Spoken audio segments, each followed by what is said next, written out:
Okay, so let's talk about the results of a pap smear or screening test.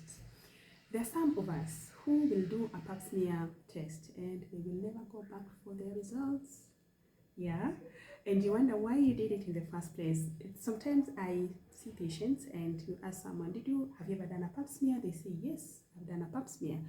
Okay, so how are the results? And they'll tell you, okay, I don't know because I never went back for my results. But I assume that if it was abnormal, someone would have called me and told me about it. Imagine no one will call you about your results.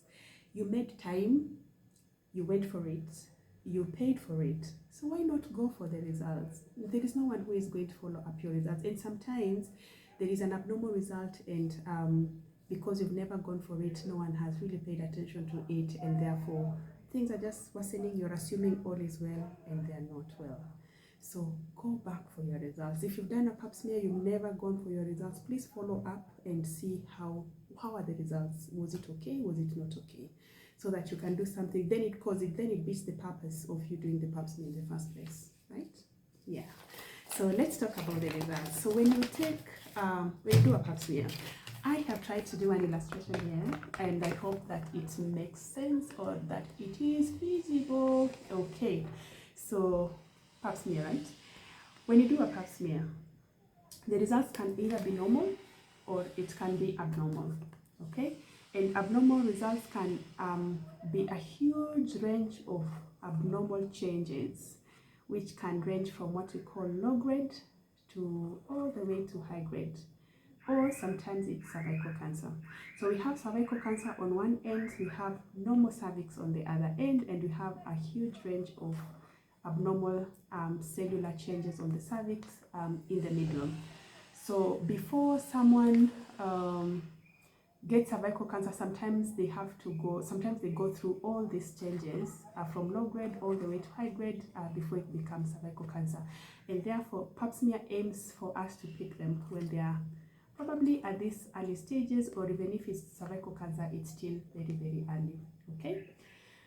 All right, so low grade changes means that there are just a few abnormal cells there that most of the time are not so bad, and sometimes it will probably go back to a normal cervix. Or high grade changes, this means that it has undergone quite a bit of changes that are very close towards the cervical cancer bit more than towards the normal cervix bit. Like the cells look more towards the cervical cancer than normal cancer. But even high grade, sometimes they may go all the way back and revert to a normal cervix, depending especially on the treatment that you have received. Okay? So the arrows basically show that sometimes you may move from a normal cervix to a low grade all the way to a high grade and then into a cervical cancer. Or sometimes you may move all the way from a high grade and you revert back to a normal cervix. Or you start from a low grade and you revert back to a normal cervix.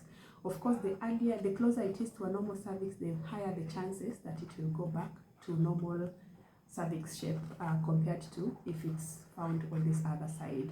All in all, most of the abnormal results here are able to be actually sorted out 100%, either through surgery or sometimes even just through mere observation, okay? And even the good news is that any cancer detected very early, like stage 1, and there was probably no symptom, the cervix even looked okay, there's a very high chance that through surgery, adequate surgery, you will stand a very high chance of 100% cure. So follow up your pap smear results, get interpretation from your doctor so that you know exactly what it means. Is it normal? Is it abnormal? If it's abnormal, what is the way forward? Well, how do we go about it? I hope this makes sense, right? Yeah. Okay, so once you have a normal cervix, maybe I should just bring this back again. If you have a normal cervix, the recommendation is that you do the screening every 3 years for pap smear, or if you have done both a pap smear and DNA, you do it every 5 years, what we call co-testing. But if you have anything abnormal, then the follow-up is a bit different. In fact, we no longer call it screening, we call it surveillance, because we have to survey and see the progress of the disease, whether it will go back to normal or things will not change So the follow-up is a bit different.